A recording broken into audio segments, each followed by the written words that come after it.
ভগবতে বাসুদেবায়।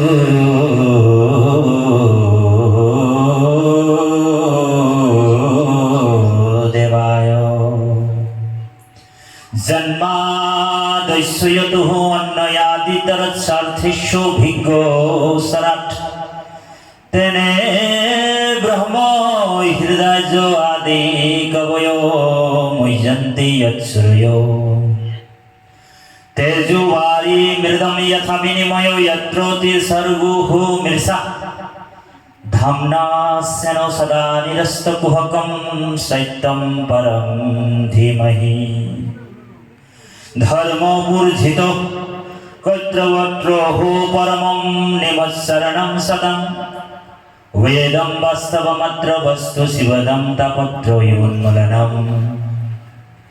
श्रीमद्भागवते महामुनिकृते किं वा पैररीश्वरो स्वैतो हृदयोऽवरुधत्रयो कृतिभिः श्रुश्रुभिः तत्क्षणात् निगमं कल्पतरुर्गलितं फलं सुखमुखदर्वमृतदर्वसंयुतं पीबतं भागवतं रसमालयं मुहुरहुः रसिका भुवि भावुका। हरिराम राम राम पीबतं भागवतं रसमालयं मुहुरहुः रसिका भुवि भावुका। हरिराम राम राम राम राम। पथ मंगलाचरण और ऋषि प्रश्न ए राम जय जय कृष्ण कृपा मय हेश्वर जार आज्ञाहिरे बहे ब्रह्मा हरि हर मत्स्य कुर्मयादि अंश अवतार जार ईश्वर कृष्ण को कोटि कोटि नमस्कार।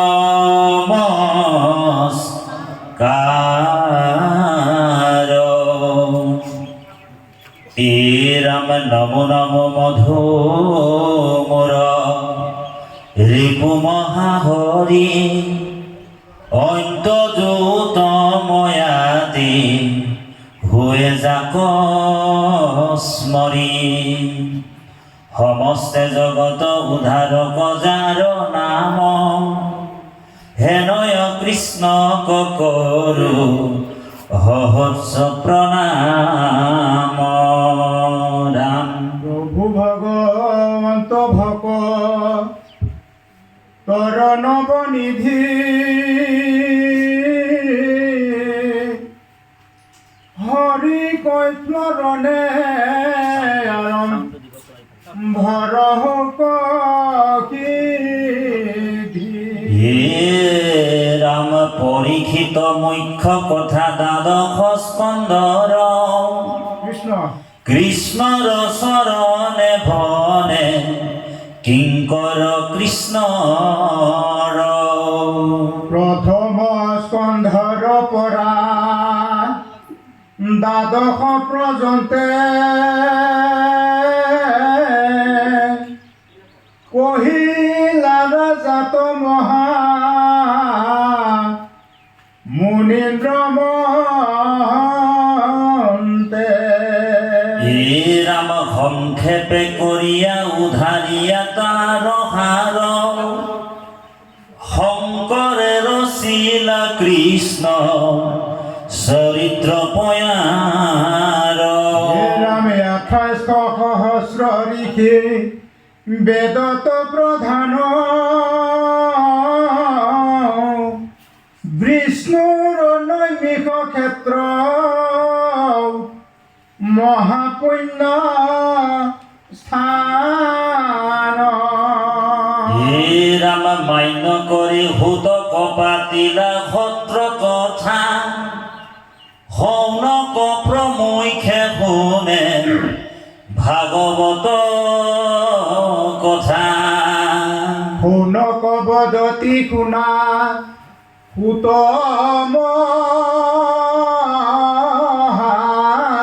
মানে রাম পরম পাতকী কলি পাইলেহে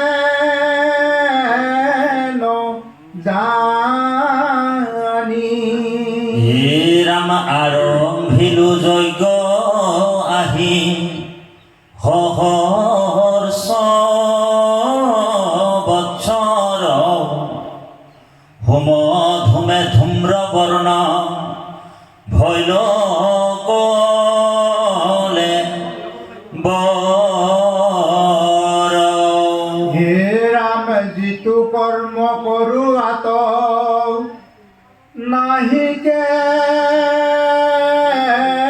বিশ্বাস কৃষ্ণ আপোনাৰ আয়ু কক ৰিলু বেঠে নাশ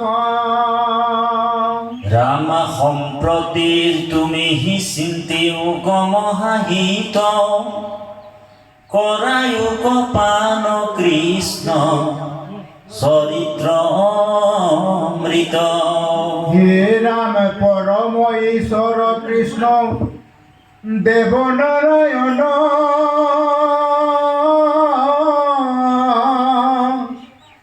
তান মহাভক্তিটো শ্ৰৱণ কীৰ্তন হে ৰাম ইহা গণ জানিয়া ন কৰ্ম কৰি মৰ কয়ো কৃষ্ণ কথা ভূত যেন মতে তৰু হে ৰাম ইহা তেখে আমাৰ আমি লীল মহাভাগ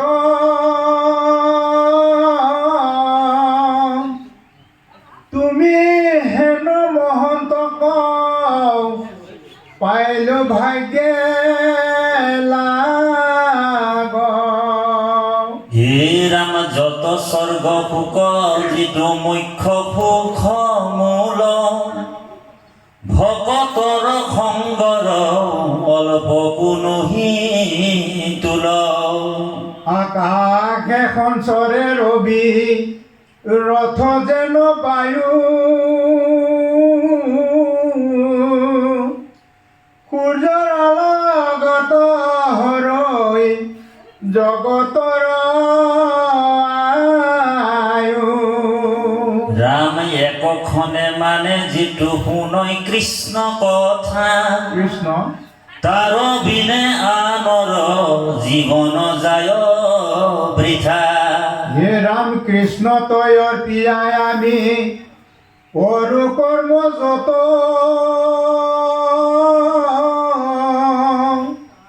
তাতো নানা বিঘ্নি আছে জানিলো মনত হে ৰাম এতেকে পিয়ায়ো কৃষ্ণ চৰিত্ৰ অমৃত শ্ৰৱণ মাত্ৰকে যেন কৃত কৃত হে ৰাম জাগ যোগ যজ্ঞ কৰি দুখ পালো মাত্ৰ ৰাম আৱে কহিলো ক মহা ভাগৱত শাস্ত্ৰ কৃষ্ণ কৃষ্ণ অনন্ত কোটি ব্ৰহ্মাণ্ডৰ পৰম অধ্যক্ষ অনন্ত কোটি ব্ৰহ্মাণ্ডৰ পৰম অধিকাৰী অনন্ত কোটি ব্ৰহ্মাণ্ডৰ পৰম নায়ক যোগেশ্বৰ মহেশ্বৰ পীতাম্বৰধাৰী নাৰায়ণ কমল নয়ন গোপীবল্লভ গোপীনাথ সৰ্বদ্ৰষ্টা সৰ্বশ্ৰষ্টা সমস্ত জগতৰ আধাৰ ভগৱান কৃষ্ণৰ অভয়পদ পংকজ কমলত কোটি কোটিবাৰ ভক্তিপূৰ্ণ সেৱা জনোৱা হৈছে যিটো মহামতী গুৰুজনা হৰি ভক্তি পন্থ উপদেশ দিয়া দুখময় সংসাৰ পাৰ কৰে তেনেহেন শ্ৰী গুৰুৰ শ্ৰীচৰণত লক্ষ লক্ষ হাজাৰ হাজাৰ কোটি কোটিবাৰ ভক্তিপূৰ্ণ সেৱা জনোৱা হৈছে। আজি পৰম শ্ৰদ্ধাৰ লোকেন কলিতা প্ৰভুৰ গৃহত তেওঁৰ সংকল্পৰ যোগেদি পৰিয়ালবৰ্গৰ সংকল্পৰ যোগেদি আজি বৈকুণ্ঠৰ পুৰাণ সূৰ্য মহাভাগৱত কল্পতৰু শাস্ত্ৰভাগ নিৰন্তৰ দিনজোৰা কাৰ্যসূচীৰে আয়োজন কৰিছে। আৰু এই মহান পবিত্ৰ আয়োজনত আপোনাসৱ মহামহন্ত বিদুৰ উদ্ধৱ সদৃশ মহামহন্ত পূব পশ্চিম উত্তৰ দক্ষিণৰ পৰা আমন্ত্ৰণ কৰাই আজি এই জ্ঞান যজ্ঞত আজি তাৰা সমস্তই আপোনাসৱ মহামহন্তক আসন অলংকৃত কৰাই আসনৰ হস্ত বৃদ্ধি কৰাই ৰাখিছে। আমি সমস্ত ভক্ত বৈষ্ণৱ শ্ৰীচৰণত সৰ্বপ্ৰথমে কোটি কোটিবাৰ ভক্তিপূৰ্ণ সেৱা জনোৱা হৈছে। কৃষ্ণ কৃষ্ণ কৃষ্ণ। ব্ৰজধামৰ গোপিনীশ্বৰত ভক্তি মাতৃ আই সমস্ত আহিছে। আমি ভক্তি মাতৃ আই সমস্ত চৰণতো ভক্তিপূৰ্ণ সেৱা জনোৱা হৈছে। কৃষ্ণ। দেহৰ ভৱিষ্যস্বৰূপ যুৱক যুৱতী ছাত্ৰ ছাত্ৰী সমস্তৰে শ্ৰীচৰণত ভক্তিপূৰ্ণ সেৱা জনোৱা হৈছে। আমাৰ পৰম সুহৃদ আমাৰ মহাপুৰুষীয়া সমাজৰ এজন গুৰু ধৰ্মত নিজকে আত্মসমৰ্পণ কৰা আমাৰ পৰম সুহৃদ আমাৰ মহন্ত বাপ কৃষ্ণ বাপ কলিতা প্ৰভু তেখেতকো আমি ভক্তিপূৰ্ণ সেৱা জনোৱা হৈছে। আজি প্ৰায় 2-3 বছৰৰ পিছত আমি আকৌ বাপুধামত দৰ্শন পাইছোঁ। গতিকে আৰু আপোনাসৱ মহামহন্তক আমন্ত্ৰণ কৰি আনি কৃষ্ণ কথা অমৃত সমান পান কৰোৱা ভক্ত পৰিয়ালবৰ্গক সৰ্বপ্ৰথমে আমি কৃতজ্ঞতা আৰু শুভেচ্ছা ধন্যবাদ জ্ঞাপন কৰিছোঁ। কাৰণ তেৰাৰ সমস্ত কৃপাত আপুনি মই এই পবিত্ৰ অনুষ্ঠানটিত আজি কৃষ্ণ কথা শ্ৰৱণ কৰিবলৈ সুবিধা পাইছে। হয়নে প্ৰভু? আজি যদি তেৰাই সংকল্প নল'লেহেঁতেন আপুনি মই সাধুৰ ধন নাপালোহেঁতেন, ভকতৰ ধন নাপালোহেঁতেন। গতিকে 3টা বস্তু মহাপুণ্যৰ ফলত লাভ হয়। এক হৈছে মহাপুণ্যৰ ফলত সাধুৰ ধন হয়, মহাপুণ্যৰ ফলত সুপুত্ৰ পায় আৰু মহাপুণ্যৰ ফলত সুভাৰ্যা পায়। এই 3টা বস্তু মহাপুণ্যৰ ফলত লাভ হয় বুলি কৈছে। কিন্তু প্ৰথমটোৱে হৈছে মহাপুণ্যৰ ফলত সাধুৰ ধন হয় বুলি কৈছে। আজি আপোনালোকৰ আমাৰ সকলোৰে মহাপুণ্য আছিল, সেইকাৰণে আজি সাধুৰ সময়ত আমি বহি ঈশ্বৰৰ কথা শুনিবলৈ সুবিধা পাইছোঁ। ভাগৱতত প্ৰথম স্কন্ধতেই বৰ্ণন কৰিছে, হে পূৰ্বতে নজানে কেৱ পৃথিৱীত শুকদেৱে অকলি যোগে কৰিলা প্ৰচাৰ বিচাৰি নিশ্চয় কৰি পিয়ায়াক কৰ্ণ ভৰি মহা মহা ভাগ্য আছে যাৰ। সাংঘাতিক দৰ্শন ভাগৱত বোলে যাৰ মহাভাগ্য আছে সেইসকল ব্যক্তিহে কৃষ্ণ কথা শ্ৰৱণ কৰিবলৈ সুবিধা পাব। জন্মান্তৰে ভৱেদ পুণ্যম তদা ভাগৱত লাভে। উদ্ধৱক কৃষ্ণই কৈছে একাদশ স্কন্ধ ভাগৱত। জন্মান্তৰে ভৱেদ পুণ্যম তদা ভাগৱত লাভে। সেইজন মানুহে ভাগৱত শ্ৰৱণ কৰিবলৈ সুবিধা পাব। পাপীৰ গানত পাপে সুচি হেন তাৰে বুলি কৈছে। পাপীয়ে কৃষ্ণ কথা শুনিবলৈ সুবিধা নাপায়। আমাৰ কলিতা বাপজনে নিমন্ত্ৰণ দি আহিলেও তেওঁ আহিব নোৱাৰে। ভাগৱতত উল্লেখ কৰিছে মহাপুৰুষ গুৰুজনাই 10ম স্কন্ধৰ আৰম্ভণিতে কৈছে, এই ৰাম শতকোটি জনমৰ হে মহাপাপ ছয় যিটো মনুষ্যৰ নিৰন্তৰে ভৈলাক্ষয়। হিজন কৃষ্ণ কথা শুনিবাক পাৰে পাপীৰ কাণত কথা হুচি হেন তাৰে। বোলে পাপীৰ কাণত বোলে হুচি হেন তাৰে। এই যে কাণত বিন্ধা নিচিনা বিন্ধিব তাত। বাপজন যদি নিমন্ত্ৰণ দি আহিলেও তেওঁ আহিব নোৱাৰে ইয়াত। বোলে কৃপা লাগিব কৃষ্ণ যে বাপ কৃষ্ণ কৃপা নহ'লে এনেকুৱা সাধুৰ সময় নাপায় বুলি কৈছে ভাগৱতে সিদ্ধান্ত দিছে কৃষ্ণৰ কৃপাতে ব্ৰহ্মাৰ ভৈল জ্ঞান কৃষ্ণ কৃপা বিনে কাৰ্য সাধিবা কটান কৃষ্ণ কৃপা নহ'লে এনেকুৱা অনুষ্ঠানো নাপায় আৰু এনেকুৱা অনুষ্ঠান পাতিবও নোৱাৰে তেওঁৰ প্ৰতি কৃপা আছে আমাৰ প্ৰতিও কৃপা আছে কৃষ্ণ ভগৱানৰ কৃপা আছে সেইকাৰণে আমি ইমান দূৰৰ পৰা চাইকেলেৰে গাড়ীৰে মটৰচাইকেল বাছেৰে খোজকাঢ়ি আহিছোঁ বহিছোঁ ইয়াতে কাৰণ ভগৱান আমাৰ প্ৰতি ভগৱানে আমাক কৃপা কৰিছে ভগৱন্তৰ যেতিয়া বিশেষ কৃপা হয় জীৱৰ প্ৰতি তেতিয়াহে ভগৱন্তক চিনি পায় বুলি কৈছে ভগৱন্তই কৈছে শতকোটি জনমৰ ভৈলা মহাভাগ নৰহৰিৰক যেবে তেবে পাৱে লাভ তাক যেবে দয়া প্ৰতি ভৈলা মূৰ আহি সেহিহে কৰিব পাৰে আমাত ভকতি সেইজনে আমাৰ ভক্তি কৰিব পাৰিব শ্ৰীমদ ভাগৱত গীতাতে এই তত্ত্বটো কৈছে বাপ সমস্ত শ্ৰীমদ ভাগৱত গীতাত কৃষ্ণই অৰ্জুনক কৈছে হে অৰ্জুন বহুনাম জন্মনা অন্তে জ্ঞানবান মামো প্ৰপদ্যন্তে বাসুদেবম সর্বমিতি সো মহাত্মা সো দুর্লভম বহুনাম জন্মনা অন্তে জ্ঞানবান মামো প্রপদ্যন্তে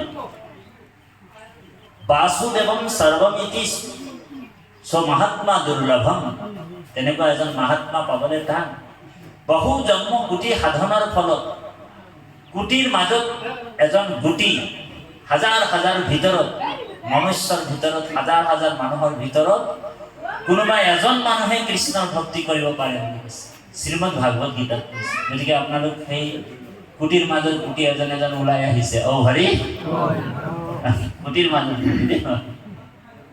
সকলোৱে ভগৱানৰ ভক্তি লাভ কৰিব নোৱাৰে জন্মে জন্মান্তৰ পুণ্য লাগিব আদি সত্য যুগে শুদ্ধ ধৰ্ম আছিলে ক'ত হৰিৰ নাম এই হৰিৰ নাম ধৰ্মটো মহাপুৰুষ গুৰুজনাই স্বয়ং ভগৱান কৃষ্ণ অৱতাৰ হয় পূৰ্ব দিশত অসম ভূমিত নগাঁও বটদৰবা গ্ৰাম ৰকাৰাদি নামানি হয়নে বকাৰাদি গ্ৰামে স্বয়ং গুৰুজনাই অৱতাৰ হৈছে ভগৱান কৃষ্ণ আৰু গুৰুৰ মাজত পাৰ্থক্য নাই অভিন্ন আত্মা গুৰুৰূপে তেওঁ আহি সমস্ত ভক্তি ধৰ্ম প্ৰচাৰ কৰিছে দেৱাদিদেৱ মহাদেৱকো এই তত্ত্বটো আছে গুৰু চৰিত্ৰ পুথিত কৈছে গুৰু গীতাতো কৈছে কুৰুক্ষেত্ৰ উপপুৰাণতো কৈছে নাৰদক গতিকে গুৰুৰূপে আহি কলিযুগত মহা ভাগৱত ধৰ্ম প্ৰচাৰ কৰিছে মহাপুৰুষ জগতগুৰু শ্ৰীমন্ত হয়নে প্ৰভু সমস্ত দেৱাদিদেৱ মহাদেৱকো কৈছিল শিৱই যেতিয়া এবাৰ ভগৱন্তক কৈছিল মহাদেৱে কৈছে প্ৰভু হে নাৰায়ণ তুমি অনেক নামত অৱতাৰ হ'লা এবাৰ কিন্তু মোৰ নাম ধৰি অৱতাৰ হ'ব লাগিব তেতিয়া ভগৱান কৈছে তোমাৰ কি নামত মই অৱতাৰ হ'ব লাগে কোৱা মহাদেৱ তেতিয়া মহাদেৱে কৈছে প্ৰভু তুমি শংকৰ নাম ধৰি অৱতাৰ হ'ব লাগে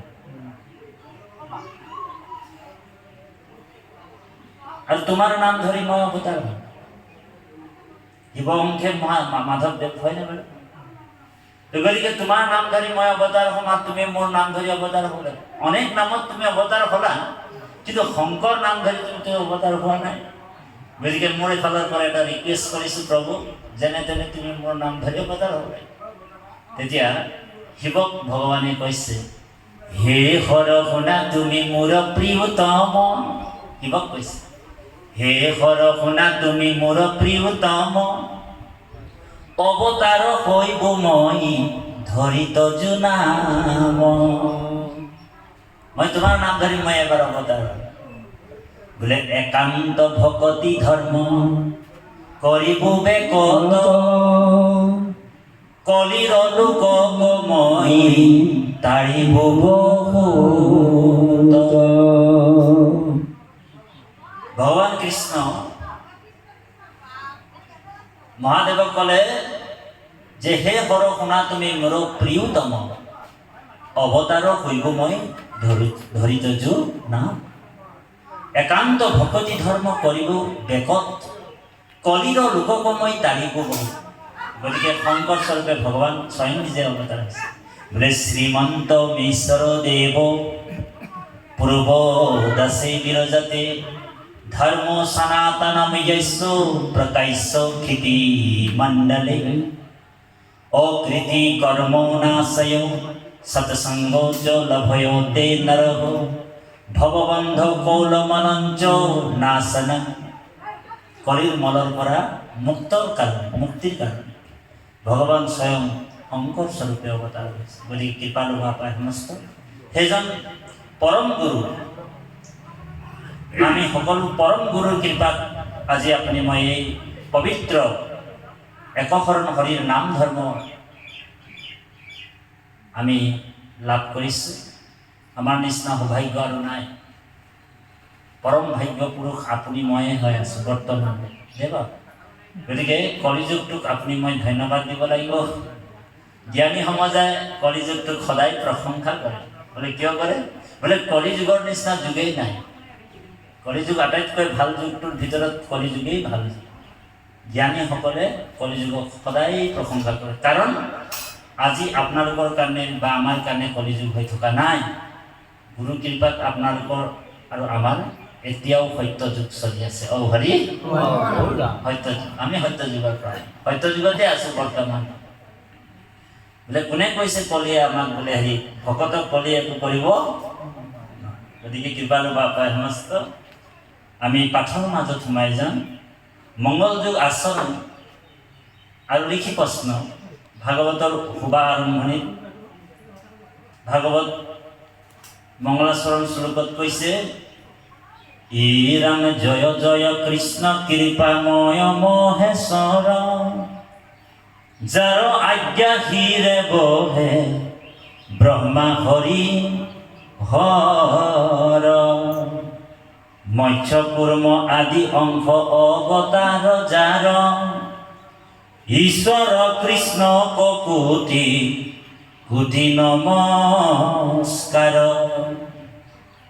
অনন্ত কোটি যিজন ব্ৰহ্মাণ্ডৰ পৰম অধ্যক্ষ মানে বোলে স্কুলৰ প্ৰিন্সিপালৰ কথা কোৱা নাই ইয়াত বোলে পাৰ্লামেণ্টৰ অধ্যক্ষৰ কথাও কোৱা নাই ইয়াত যিজন নেকি অনন্ত কোটি ব্ৰহ্মাণ্ডৰ যিজন পৰম নায়ক অধিকাৰী যি সুপ্ৰিম তেওঁতকৈ ওপৰত আৰু কোনো নাই সেইজন মহেশ্বৰ মহাযোগ ঈশ্বৰ সেইজন ঈশ্বৰৰ মহেশ্বৰৰ সেইজন কৃষ্ণৰ আজ্ঞা হিৰে বহে তিনিজন দেৱতাক ভগৱন্তৰ নিজৰ স্বৰূপৰ পৰা সৃষ্টি কৰা ব্ৰহ্মা হৰি আৰু হৰ তিনিজন দেৱতা এখন ব্ৰহ্মাণ্ড পৰিচালনাৰ কাৰণে সৃষ্টি কৰিছে ভগৱান ব্ৰহ্মা হৰি আৰু হৰ এই তিনিজন এনেকুৱা অনন্ত কোটি ব্ৰহ্মাণ্ড আছে অনন্ত কোটি ব্ৰহ্মাণ্ডৰ যিজন পৰম ঈশ্বৰ সেইজনকে কৈছে মহেশ্বৰ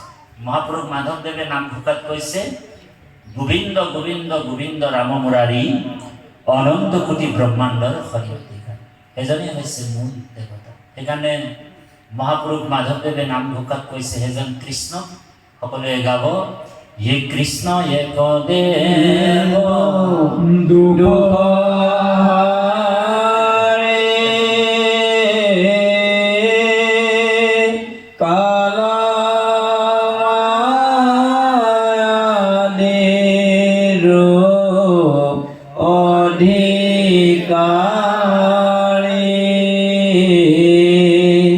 কৃষ্ণ বিনে শ্রেষ্ঠ দেব নাহি নাহি আন রাম সৃষ্টি স্থিতি অন্ত কারি দেব তন্ত বিনে আন নাহি কেব জানিবা বিষ্ণু হে সমস্ত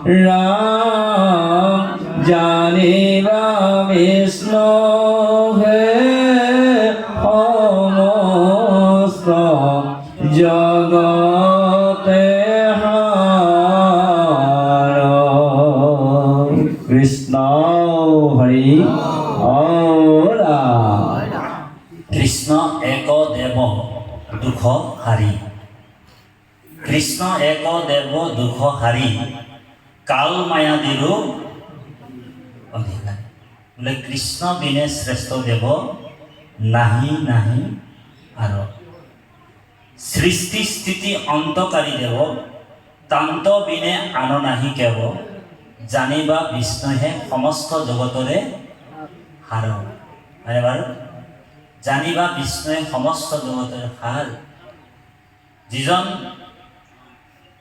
বোলে সৃষ্টি স্থিতি আৰু অন্ত এই তিনিওটা কাম একেলগে কৰে বোলে ব্ৰহ্মাই অকল সৃষ্টি কৰে বোলে পালন আৰু সংহাৰ কৰিবৰ শক্তিটো ব্ৰহ্মাৰ আছে নেকি হা নাই বোলে শিৱই অকল সংহাৰ কৰিব পাৰে কিন্তু সৃষ্টি আৰু পালন কৰা দায়িত্বটো শিৱৰ নাই আছে নেকি পাৰিব বোলে নহয় বোলে এই তিনিটা কাম একেলগে কোনে কৰে হা কৃষ্ণই কৰে সেইকাৰণে কৈছে কৃষ্ণ এক দেৱ দুখ হাৰি কাল মায়াদিৰো অধিকাৰী কৃষ্ণ বিনে শ্ৰেষ্ঠ দেৱ নাহি নাহি আহ সৃষ্টি স্থিতি অন্তকাৰী দেৱ এই তিনিওটা কাম একেলগে কৰে জানিবা বিষ্ণুৱে সমস্ত জগতে হাৰ গতিকে ভগৱান কৃষ্ণই অৰ্জুনক গীতাত কৈছে দ্বিতীয় অধ্যায় গোবিন্দ মিশ্ৰৰ গীতাটো আছে সংস্কৃত গীতাটো আছে হে অৰ্জুন বাকীবিলাক যিমান দেৱ দেৱী আছে সকলো দেৱ দেৱী মোৰ মায়াতহে পৰিচালনা হয় আৰু মোৰ মায়াৰ পৰা তেওঁলোক উঠিবও নোৱাৰে আৰু মোৰ মায়াত বোলে চব দেৱ দেৱীয়ে বন্দী হৈ আছে কেনেকে বন্দী হৈ আছে গীতাত কৈছে বোলে কৃষ্ণ বোলে অদ্ভুত ইয়ে শুনিও অৰ্জুন ইয়ে মুহুৰ স্বৰূপ জানিবাক পাৰে কোন মই ব্ৰহ্ম মোৰ কৰ্ম নজানে কোজন বোলে ব্ৰহ্মা হৰ মোহ যাই মোহৰ মায়াত বুজি পাইছেনে কথাটো প্ৰভু মস্ত কি ক'লে যে কৃষ্ণ বোলে অদ্ভুত শুনিও অৰ্জুন মোহৰ স্বৰূপ জানিবাক পাৰে কোন মই ব্ৰহ্ম মোৰ কৰ্ম নজানে একোজন বোলে ব্ৰহ্মা হৰ হৰ মানে শিৱ বোলে ব্ৰহ্মা মানে যিজন সৃষ্টি কৰিছে আপোনাক মোক সৃষ্টি কৰিছে নে কাৰ আজ্ঞা লৈ কিনে সৃষ্টি কৰিছে প্ৰভুৰ আজ্ঞা লৈ পৰম ঈশ্বৰ ভগৱান কৃষ্ণৰ আজ্ঞা লৈ সৃষ্টি কৰিছে হয়নে গতিকে সেই দুইটা প্ৰাণীও বোলে মোৰ মায়াত কি হৈ যায় মোহিত হৈ যায় কৈছেনে গীতাত কৈছেতো দ্বিতীয় অধ্যায়ত আছে গতিকে সেইজন মহাশৰী মৎস্য কুৰ্ম আদি অংশ অৱতাৰ যাৰ ঈশ্বৰ কৃষ্ণক কোটি কোটি নমস্কাৰ তেওঁ অনেক অৱতাৰ ল'ব পাৰে নমো সমস্ত ভূতানামাদি ভূতায় ভূভৃতে অনেক ৰূপ ৰূপায় প্ৰভু বিষ্ণুৱে নমো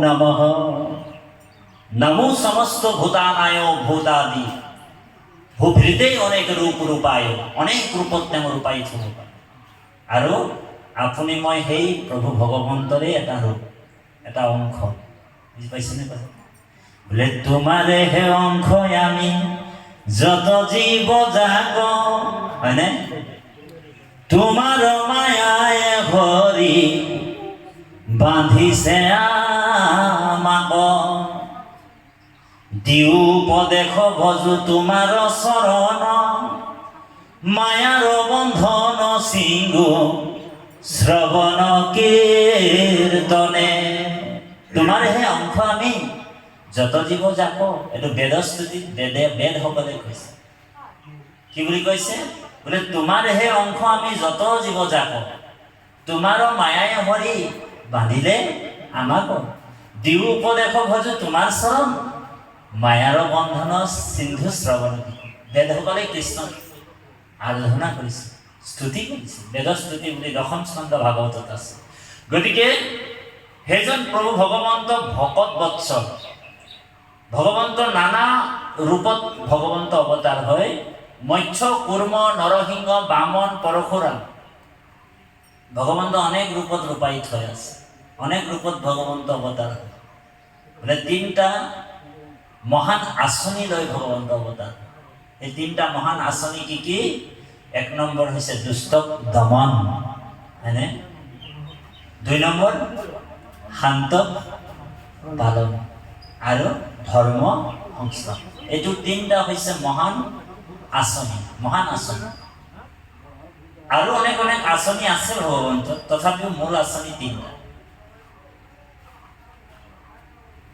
ভগৱন্তৰ জন্ম আৰু মৃত্যু নহয় বাপ সংস্থাপন। ভগৱান নিজেই কৈছে গীতাত, স্বভাৱত অজময় জন্ম নাহি মোৰ, ভক্তৰ ইচ্ছায়ে মই অৱতাৰ। কি বুলি কয়? যদিও মোৰ জন্ম আৰু মৃত্যু নাই, কিন্তু ভকতৰ অনুগ্ৰহত ৰিকুৱেষ্টত কিন্তু মই জন্ম ল'বলগীয়াত পৰি যায়। সংস্কৃত শ্লোকত কৈছে বোলে অনুগ্ৰহাৰ্থে লোকানাম বিষ্ণু লোকে নমস্কৃতম দৈৱকী ইয়ত্তে বসুদেৱ ইয়ত্তে প্ৰাদুৰ্ভূতে মহাযশ। যদিও মোৰ জন্ম আৰু মৃত্যু নাই, তথাপিও ভকতৰ অনুগ্ৰহত মই কিন্তু জন্ম ল'বলগীয়া হৈছে, হয়নে প্ৰভু? গতিকে ভগৱান অৱতাৰ হ'ল। বোলে কি কি অৱতাৰ হ'ল? ভগৱন্ত অৱতাৰৰ লীলাৰ কথাটো ক'বই নোৱাৰি। বোলে যদা যদৈশ্য ধৰ্মস্য ক্ষয়ো বৃদ্ধিস্য পাপো মনঃ তদা তু ভগৱানিস্য আত্মনম সৃজন্তে হৰি। ভগৱন্ত বোলে নিজকে নিজে সৃষ্টি কৰি লয়। অনেক অনেক অৱতাৰ হয়। মৎস্য অৱতাৰ, কুৰ্ম অৱতাৰ, নৰসিংহ। এটা মহান মহান কৰ্ম কৰিবৰ কাৰণে গুৰু ভগৱন্ত কৃষ্ণই অৱতাৰ হয়।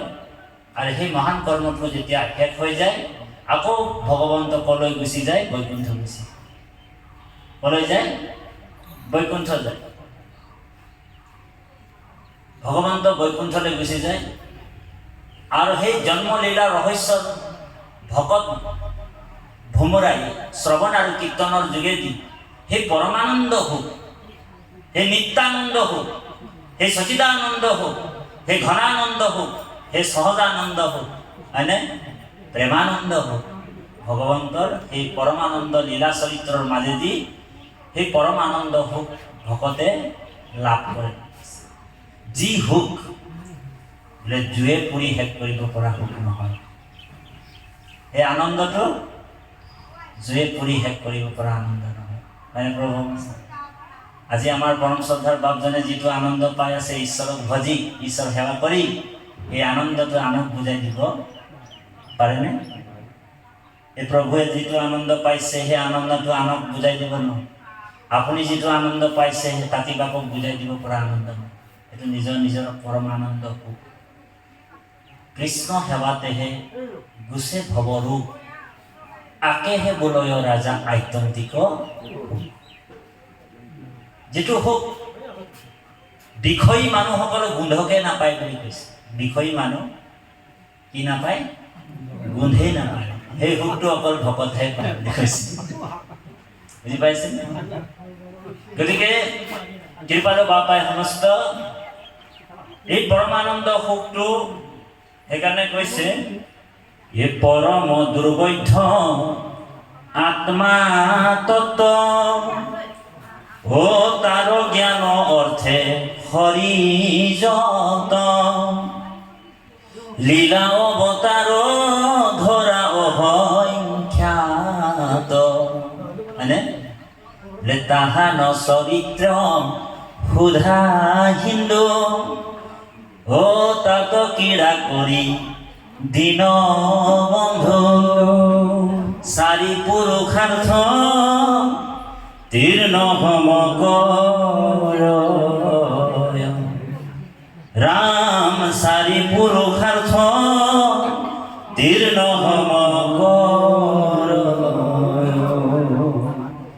বোলে সেই পৰম আনন্দ সুখ পায় ভগৱন্তৰ জন্মলীলা ৰহস্য, সেই আনন্দ সেই ভক্তি লাভ কৰাৰ পিছত বোলে মুক্তিকো পিঠি দি দিয়ে। অ হৰি বোলে মুক্তিও বাঞ্ছা নকৰে ভগত। কাৰণ আমি যদি ভক্তি আৰু মুক্তি বিচাৰি ভগৱানৰ ওচৰত প্ৰাৰ্থনা কৰি থাকো সদায় ৰাতিয়ে দিনে, তেনেহ'লে বোলে ভক্তি আৰু মুক্তিটোৱে পিখাচিনী, ভক্তি আৰু মুক্তিৰ কাৰণে যদি ঈশ্বৰক ভক্তি কৰা হয় তেনেহ'লে এইটো পিখাচিনী ভক্তি বুলি কোৱা হৈছে। কি ভক্তি? পিখাচিনী ভক্তি। বোলে কোনোবা যদি লোক পৰলোকৰ কাৰণে ঈশ্বৰক চিন্তা কৰি আছে, বোলে মই বৈকুণ্ঠত থাকিম, মই স্বৰ্গত থাকিম, হয়নে? মই বোলে স্বৰ্গত থাকিম, বৈকুণ্ঠত থাকিম, মোৰ ভক্তি হ'ব, মই ভোগ কৰিব পাৰিম, মোৰ মুক্তি হ'ব, এই আশাৰে যদি কোনোবা ভকতি কৰিছে সেইটোক আচলতে ভক্তি বুলি কোৱা নাই। সেইটো কি বুলি কৈছে? সেইটো পিখাচিনী ভক্তি।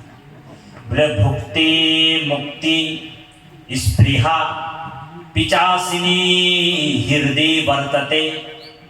ভক্তি মুক্তি স্পৃহা পিচাচিনী হৃদয় বৰ্ততে। সেইকাৰণে ভকতে তিনিটা আহিলাৰে ভগৱন্তক ভক্তি কৰে। এক হৈছে নিস্বাৰ্থ, দুই হৈছে নিৰ্মম, তিনি হৈছে নিষ্কাম ভক্তি। আৰু এই তিনিওটা ভক্তি ভগৱানৰ কাৰণে প্ৰিয়, দেৱা পায়। গতিকে আমাৰ ভক্তিটো সদায় নিস্বাৰ্থ, নিৰ্মম আৰু নিষ্কাম ভক্তি হ'ব লাগে, ভগৱন্তৰ আটাইতকৈ প্ৰিয়। তথাপিও যদি কাৰোবাৰ কামনা আছে, কামনা আছে আৰু উপায়টো নাই, যদি কামনা পূৰ্বতো যদি কৃষ্ণক ভজায় তথাপি কৃষ্ণ তাৰ কামনা কৰন্ত পূৰণ। যদি কামনা পূৰ্বতো যদি কৃষ্ণকে ভজিছে, কেৱল কৃষ্ণ দেই, কৃষ্ণৰ বাহিৰে আনক ভজা নাই, তথাপিও কৃষ্ণই কৈছে মই তাৰ কামনা পূৰ্ণ কৰিম বুলি কৈছে। বৰ ধ্যান দি শুনিব, বৰ গুৰুত্বপূৰ্ণ কথা। বোলে অকাম সৰ্বকাম মুখ্য কাম উদাৰধি। বেদব্যাসৰ একমাত্ৰ পুত্ৰ শুকগুৰুৱে ৰজা পৰীক্ষিতক কৈছে, তুমি যদি কামনাও তোমাৰ আছে তথাপি তুমি অন্য দেৱ দেৱী পূজা নকৰিবা দেই, কাৰণ কৃষ্ণই তোমাক সকলো বস্তু দিব, কিন্তু লাহে ধীৰে দিব। পটককে ভকতে ভগৱান নিদিয়ে, সব দেৱতাই দি দিব। যিমান দেৱতা আছে, দেৱ দেৱী আছে, পূজা কৰাৰ লগে লগে ফল পাই যাব। অ হৰি, পূজা কৰাৰ লগে লগে ফল পাই যাব। সেইকাৰণে সেই দেৱ দেৱীৰ পিছা মানে বাৰে বাৰে মানুহবিলাকে পূজা কৰি থাকে, কাৰণ পূজা কৰিলে ফলটো পাই যাম। আৰু দেৱতাবিলাক পূজা পাই থাকিলে খুব ভালো পায়, হয় নে বাৰু? উদাহৰণ এটা দি দিওঁ। বোলে দেৱাদিদেৱ মহাদেৱক বোলে, শিৱক বোলে এই পৃথিৱীত 95% মানুহে পূজা কৰে। বোলে কিয় কৰে? কাৰণ শিৱক যদি পূজা কৰা হয়, কাৰোবাৰ যদি এটা ল'ৰা আছে, বোলে দুটা ল'ৰাৰ আশা কৰিছে, শিৱক যদি পূজা কৰি থাকে, শিৱই আহি কিনে ঢেৰেংকে অ হৰি বৰ দি দিবা আৰু ফল পাই যাব। কাৰোবাৰ যদি দুপুৰী ঘৰ আছে, বোলে আসাম টাইপৰ ঘৰ এটা বিচাৰি আছে, যেনে তেনে ওম নমঃ শিৱায়, ওম নমঃ শিৱায় বেলপাত্ৰ আৰু কিবা কিবি দি দিলে শিৱ প্ৰসন্ন হল, ঢেৰেংকে আহি আসাম টাইপ ঘৰ। সেইকাৰণে 95% মানুহ শিৱৰ চক্কৰত পৰি আছে। মানে ঠিকে আছে, পৰি থাকক, আপত্তিও নাই। শিৱ পূজা বা অন্য পূজাক নিন্দা কৰিব কোৱা নাই। কিন্তু কাৰোবাৰ যদি মুক্তিৰ বাঞ্ছা আছে, ইচ্ছা আছে, কাৰণ মুক্তিতকে আৰু আনন্দ সুখ নাই বুলি কৈছে, হয়নে বাৰু? বোলে জীৱনতেই মুক্তি হবাৰ কাৰোবাৰ যদি ইচ্ছা আছে, তেনেহ'লে পৰমাত্মা ভগৱান কৃষ্ণৰ ভক্তি কৰিব লাগে। ইন্দ্ৰিয়ৰ সুখ যদি বিচাৰিছে কোনোবা, ইন্দ্ৰক পূজা কৰিব পাৰে, হয়নে বাৰু? গতিকে ইন্দ্ৰাদি দেৱতাৰ এইটো কাৰণে হুকমণিয়ে ৰজা পৰীক্ষিতক কৈছে, বোলে অকাম সৰ্বকাম মুখ্য কাম উদাৰধি ত্ৰিবেণা ভক্তি যোগেন জয়তে পুৰুষম পৰমম। পৰম পুৰুষক পূজা কৰা, সেৱা কৰা। ভূপগুৰুৱে কৈছে ৰজা পৰীক্ষিতক, অকাম, কাৰোবাৰ যদি কামনাও নাই, আৰু কাৰোবাৰ যদি কামনা আছে, সৰ্বকাম, তথাপিও অন্য দেৱতাক পূজা কৰিব মানা কৰিছে, ভূপগুৰুৱে কৈছে। আৰু কাৰোবাৰ যদি মুক্তিৰ কামনা আছে, তেওঁ বোলে বেলেগ দেৱতাৰ ওচৰত যাব নালাগে, ভগৱান কৃষ্ণৰ পৰম পুৰুষৰ ভক্তি কৰিব লাগে। সেইকাৰণে 4 পুৰুষাৰ্থ অপ্ৰয়াসে তেওঁৰ মানে সিজি যায়, যিজনে কৃষ্ণৰ ভক্তি কৰে। সেইকাৰণে 4 পুৰুষত্ব তীৰ্ণ সম কৰে বুলি কৈছে। ধৰ্ম অৰ্থ কামনা। সেইকাৰণে ভকতে মুক্তিক বাঞ্ছা নকৰে। সেইকাৰণে মহাপুৰুষ মাধৱদেৱে নামঘোষাৰ প্ৰথম ঘোষাটোতে লিখিছে, সকলোৱে গাব, এ মুক্তিটো নিস্পৃহাজিত হেহি ভকত নমো ৰসময় মাগ ভকতি সমস্ত কমনি নিজ ভকতৰ বৈশ্য ভজ হেন দেৱ লোপতি ভজ হেন দেৱ লোপতি। কৃষ্ণ হৰি মুক্তিটো নিস্পৃহা যিটো হেহি ভকতক নমো ৰসময় মামুহু ভকতি সমস্ত মস্তকমণি নিজ ভকতৰ অৱশ্য ভজো হেন দেৱ যদুপতি। এজন যদুপতিক ভক্তি কৰিব লাগিব, আৰু হাজাৰ হাজাৰ ভিতৰত কোনোবা এজনেহে কৃষ্ণৰ ভক্তি কৰে। ভগৱান নিজেই কৈছে যে হে যুধিষ্ঠিৰ, যি কৰে মোক আশ তাকো কৰোঁ মই সৰ্ব, যি মোক আশা কৰে বোলে তাক মই সৰ্বনাশ। সেইকাৰণে বহুত মানুহে ঈশ্বৰ কৃষ্ণক ভক্তি নকৰে। বোলে কিয়? ভগৱান নিজেই কৈছে, যি কৰে মোক আশ তাকো কৰোঁ মই সৰ্ব, তাক মই সৰ্বনাশে কৰিম। বৰ গুৰুত্বপূৰ্ণ কথা। আমাৰ সেৱকী বাপো ভালকৈ শুনিব লাগিব কথাটো।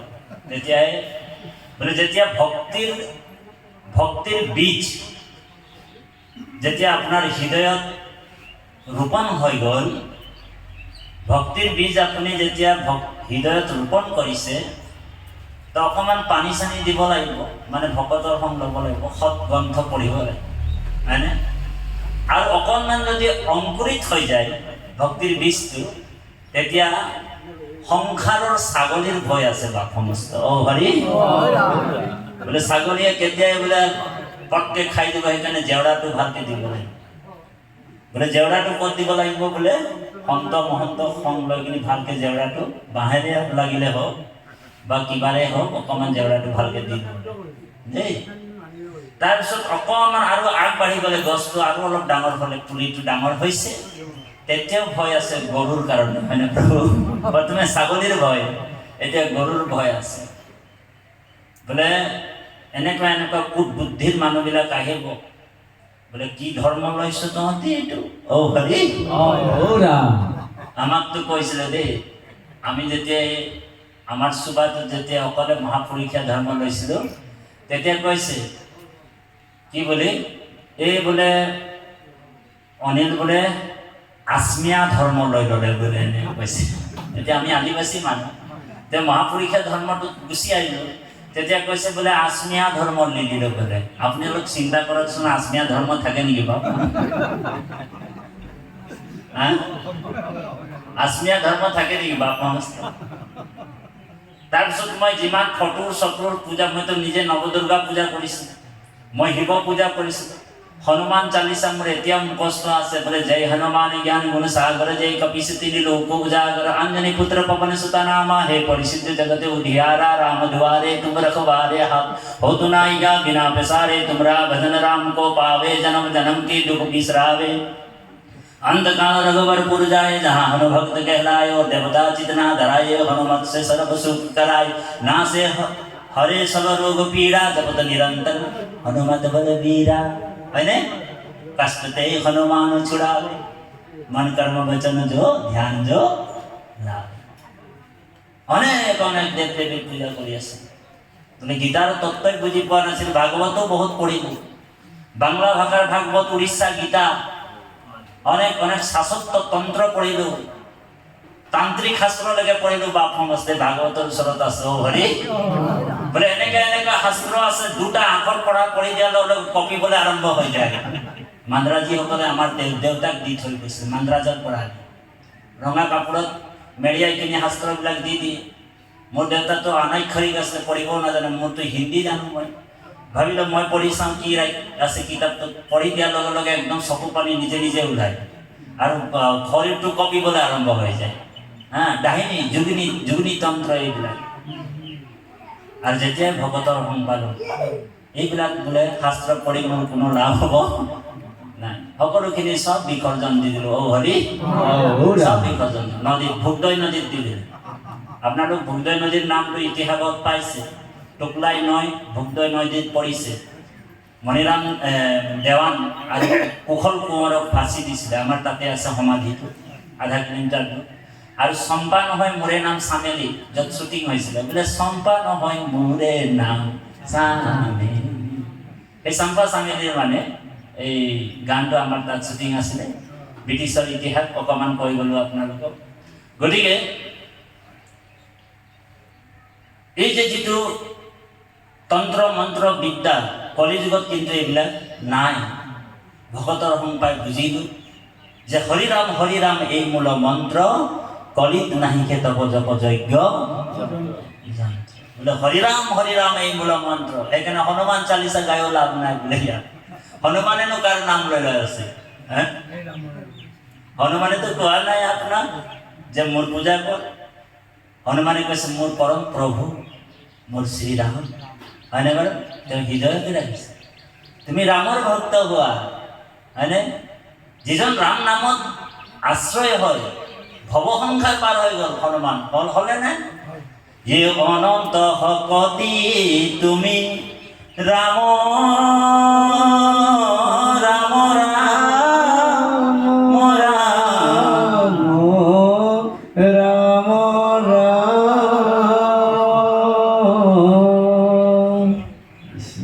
হে হনুমন্ত বিভীষণ আদি মহা মহা বীৰ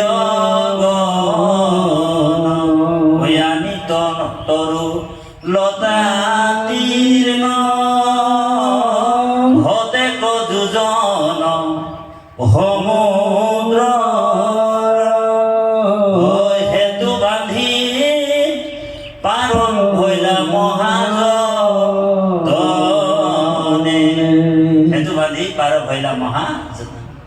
হে প্ৰাণ প্ৰভু ৰঘুপতি ও ৰাম ৰাম ৰাম ৰাম ৰাম।